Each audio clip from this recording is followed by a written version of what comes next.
right, thank you very much, Richard.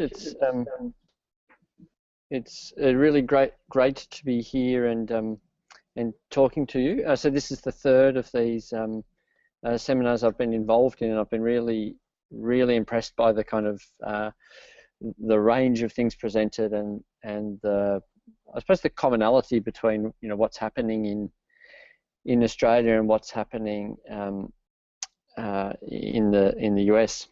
So I just realised that I've actually, the first slide on my presentation has got the incorrect title, but I'll correct that verbally. So on the title slide here, so Little Stringybark Creek project. So that title says Linking Urban Flooding and Stream Ecology, which is not the title I was intending, but I think it points to a really important synergy that we're exploring in this project, which is to try to see if we can benefit the receiving water environment in terms of ecosystem health at the same time as delivering a number of other important ecosystem services, including flood mitigation and water supply. I spoke about water supply yesterday, so I encourage you all to go and have a look at that one when it's online as a module. So I'll talk a little bit about those synergies as we go through. You'll see from this slide that there is a very big list of co-authors, and I particularly want to pay tribute to Chris Walsh. Quite a few of you will know that name. He's I suppose a well-known researcher in urban stream ecology, author of one of the authors of the Urban Stream Syndrome paper, which is an often cited paper, and he's really the spiritual leader, in my view, of this project. All right, so on to the next slide, which is entitled Urban Stormwater Runoff Degrades Streams. So I suppose it's a very obvious point, but really the point we're trying to make here is that when we go to a stream like we see on the right-hand side there and see that it's degraded, the instinct is to try to get into the stream and do things to fix it. And yet, what's driving that degradation in most cases is the traditional approach to stormwater management, which is to pipe all impervious runoff into the stream. And if we go to the next slide, this is really the foundation of the hypothesis underpinning this project, and that is that if we want to restore the health of these streams, and when I use the term restore, I'm not using it in a binary sense of that restoration is only delivering the stream to its natural pristine state. I'm talking about improving its health. It's according to a range of ecological metrics, so it may not get back to its original state, but certainly to improve its condition. So we hypothesize that achieving that is only going to be possible by essentially mitigating that stormwater impact, and that means reducing the size and frequency of untreated runoff, restoring the quality and pattern of filtered flows, so that's the next point on the build, reducing the volume of runoff to match the pre-developed volume. So in other words, trying to engineer into an urban catchment the same sort of water balance and hydrologic processes as would have happened in a forest. So it doesn't mean bringing the forest back, that's not possible, but it does mean trying to engineer those same water balances and fluxes into the landscape. So our test catchment is the Little Stringybark Creek catchment in the east of Melbourne, Mount Evelyn, 4.5 square kilometre catchment. If you click on the next slide, which is titled Study Sites and Monitoring, so a really important part of this experiment is that it's part of a BACRI design, so before, after, control, reference, impact. And this is a really important element of robust designs for an experiment of this type. That is, if we intervene in this catchment, putting in place a whole range of stormwater control measures, and see changes in the catchment, we can only really be confident that it's our works that have caused these changes if we if we monitor control catchments, so other urban catchments where we're not intervening, and reference catchments, so forested catchments, to see that they're not changing at the same rate, because it could be climate that's causing change.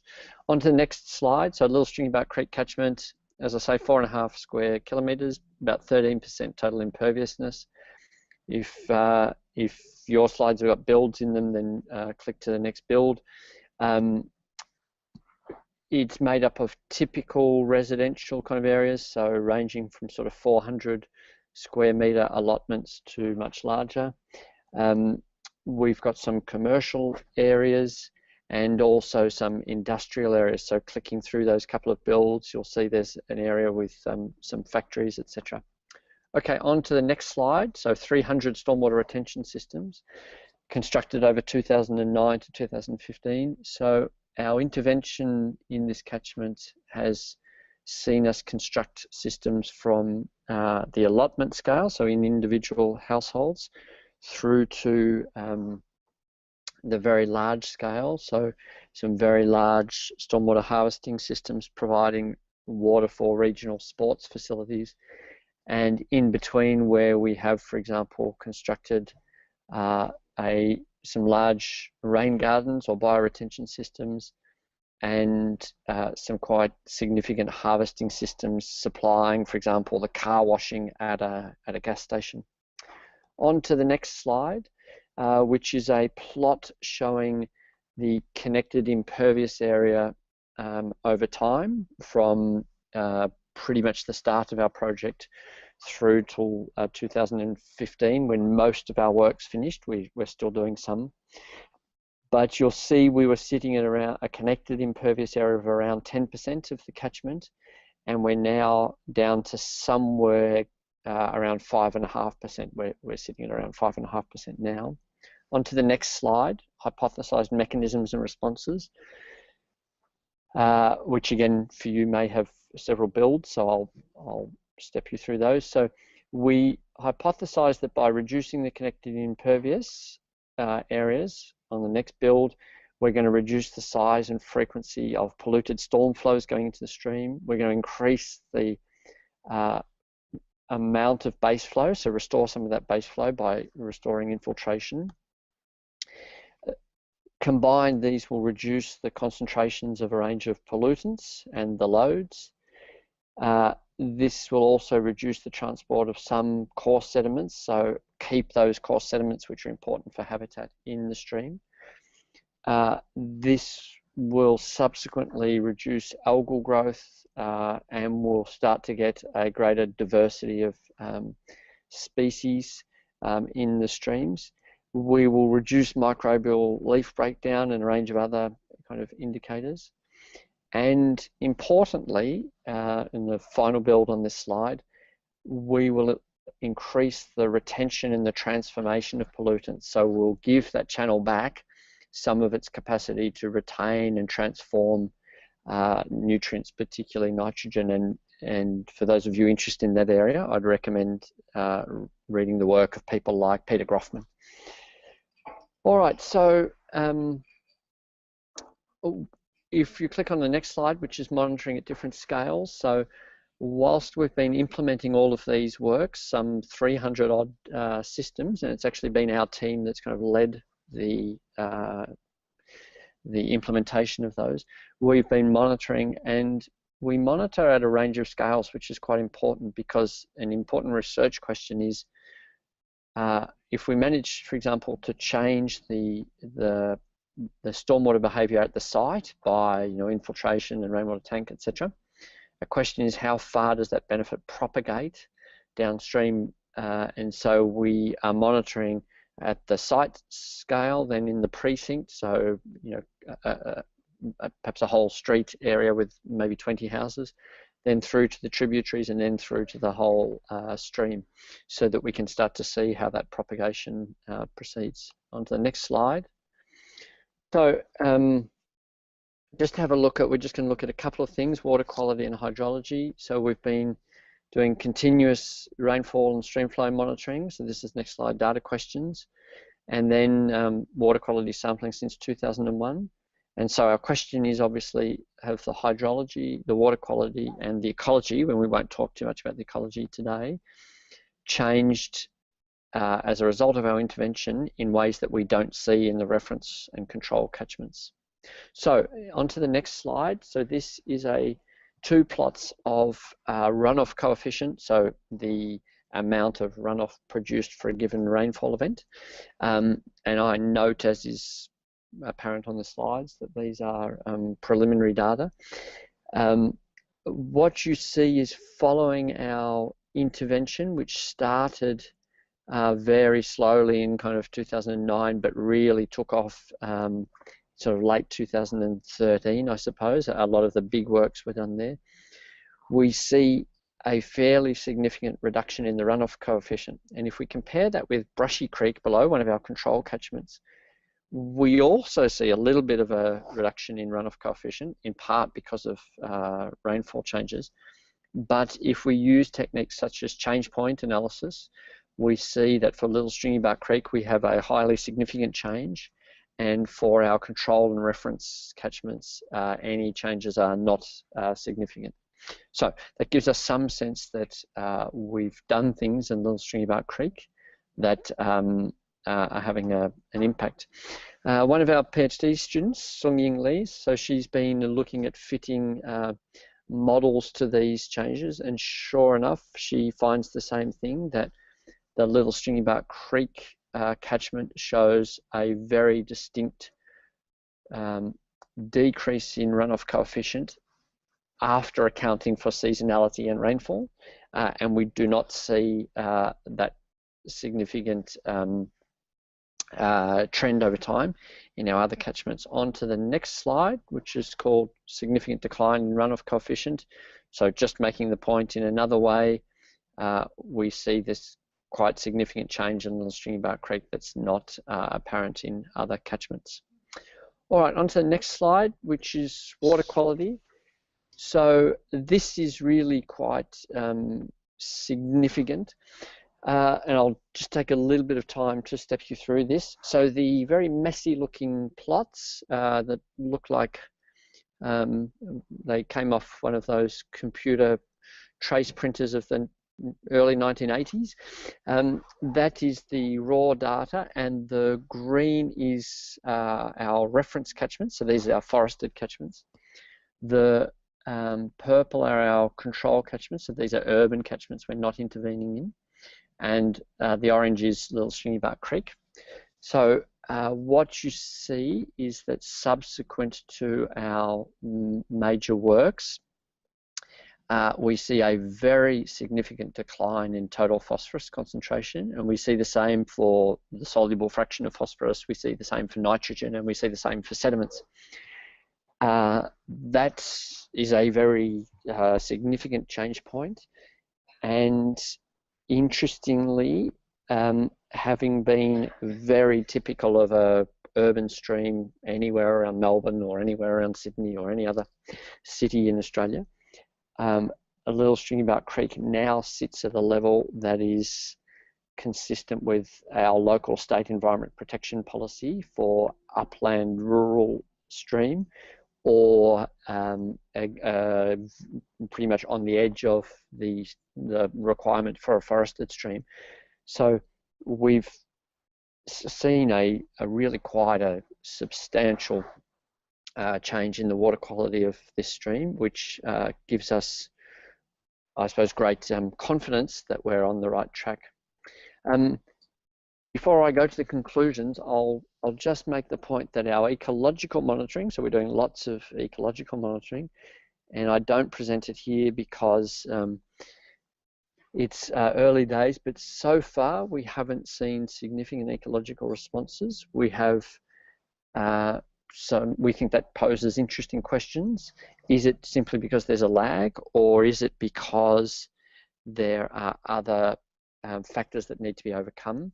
And for example, the changes in the substrate and habitat complexity that have resulted from previous erosion. So that's a topic of our current research. On to the conclusion slide. So early signs of early but quite clear signs of improvement to hydrology and water quality. So we're quite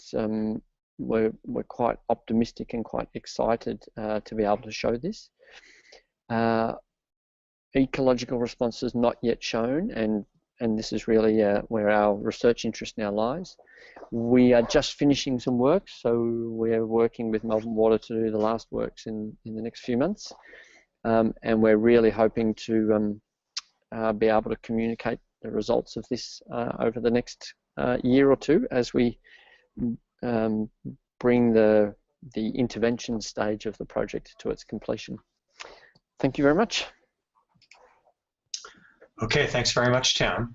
And I'll open it now for questions if anybody has any questions. I have one.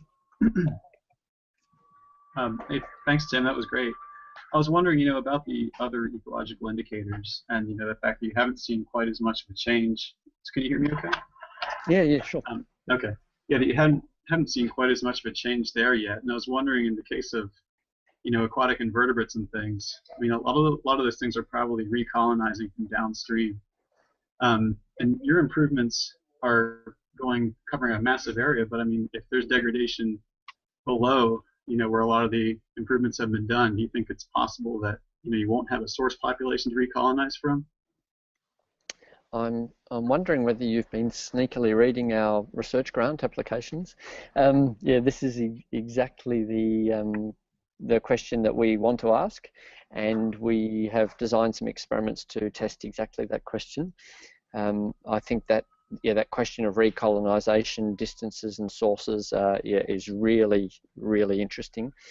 Interestingly, in this catchment, actually downstream is in better condition because it's flowing sort of away from Melbourne at that point. And we actually do see some sources of colonizers downstream, and we from what we've seen so far, we see them kind of getting closer to us, coming towards us. So the theory that build it and they will come might be true, but it looks like perhaps it's build it and they will slowly come. Anyway, we'll see. It's definitely, you've hit exactly on the question that we're interested in. Great, thanks. I have a question, Tim, as well.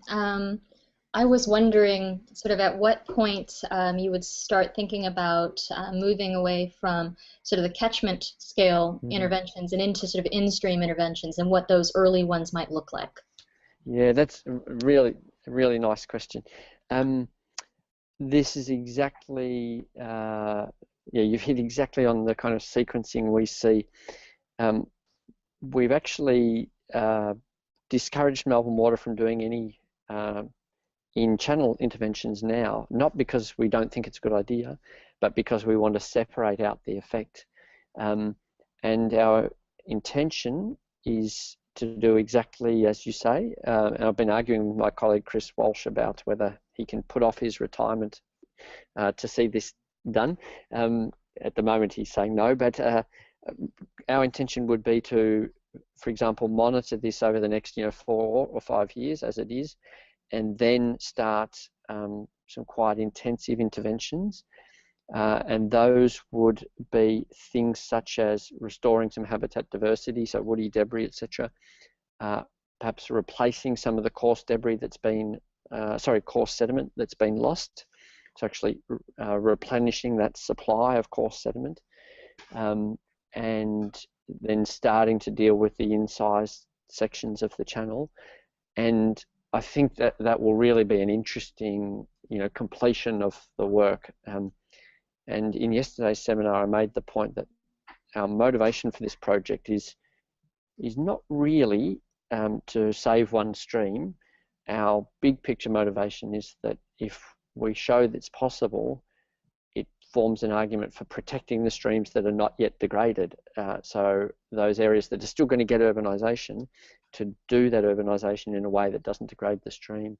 And so I think the question you ask really is a really important one, because we have to kind of go all the way to completion to show this is how, in a new area where you've got quite a healthy stream, this is how you should manage the catchment, and this is what you should do in terms of the channel itself.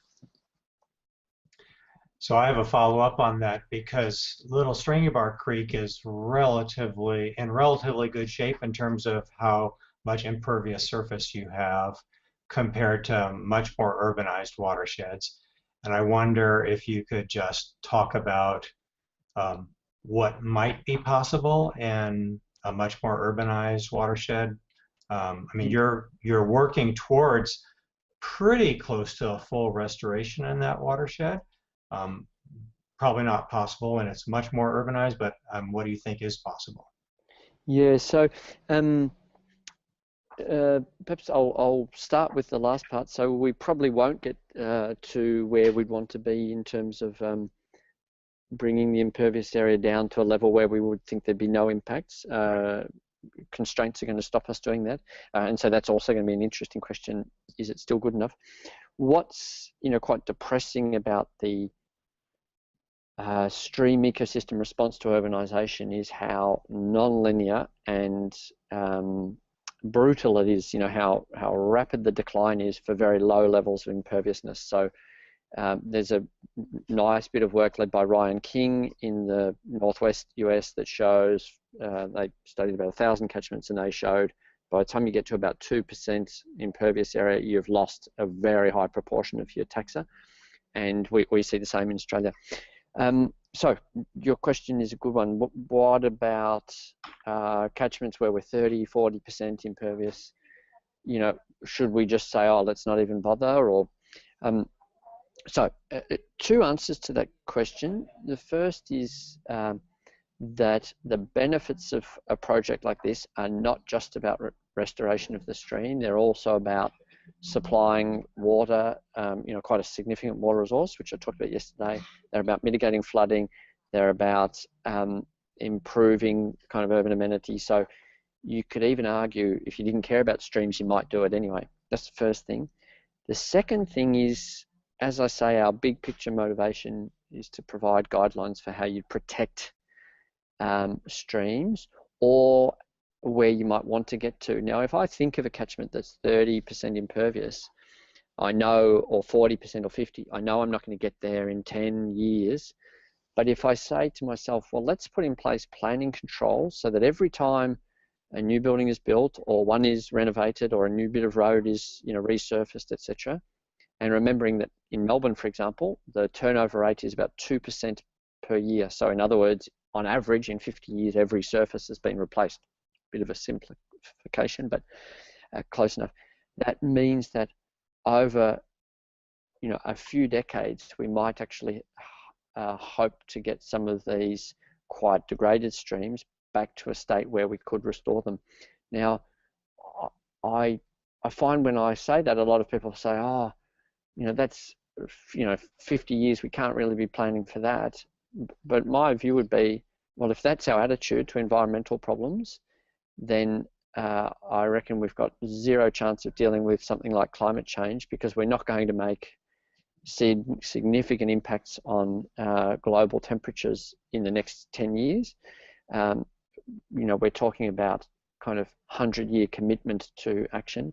And as I said yesterday, my motivation for things like this is thinking about my little granddaughter and thinking about, what sort of world are we going to leave her, or am I going to leave her?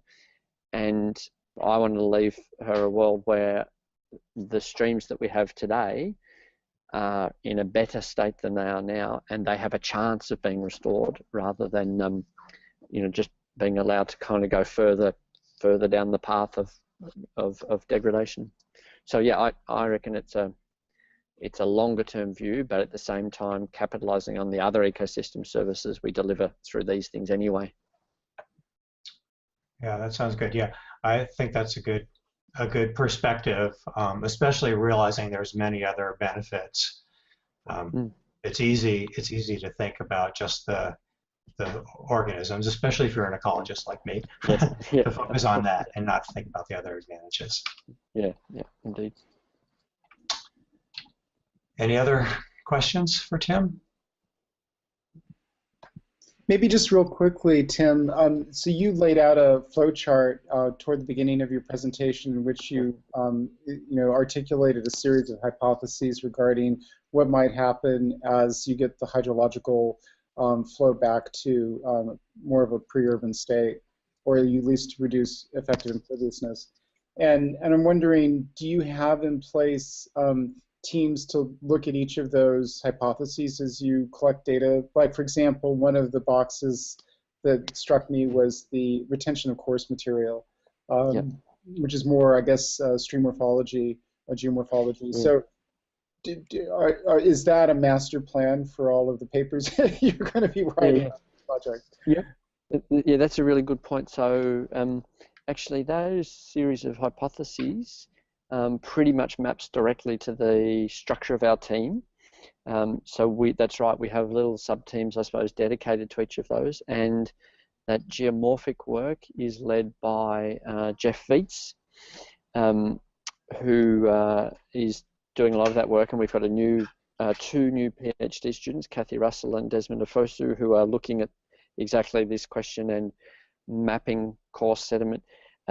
For those of us who are geomorphically ignorant, and I put myself and Chris Walsh in that category, we are very excited because Melbourne Water had to remove an asbestos pipe high up in the catchment, and they did that, and they made, of course, a little bit of mess in the channel and liberated a bit of coarse sediment. And we've been quite surprised how long it's taking that to move through the channel. And with potentially unscientific eyes, we are attributing that to our reductions in peak flows, but we need the discipline and objectivity of Jeff to assess that, and so he's helping do that. But yeah, we're quite excited to see how slowly that that sort of pulse is moving through the stream, and so we've really got a lot more coarse sediment sitting there than we used to see stuff really migrate very quickly. So, yep, as I say, the structure of our team is built around those hypotheses essentially.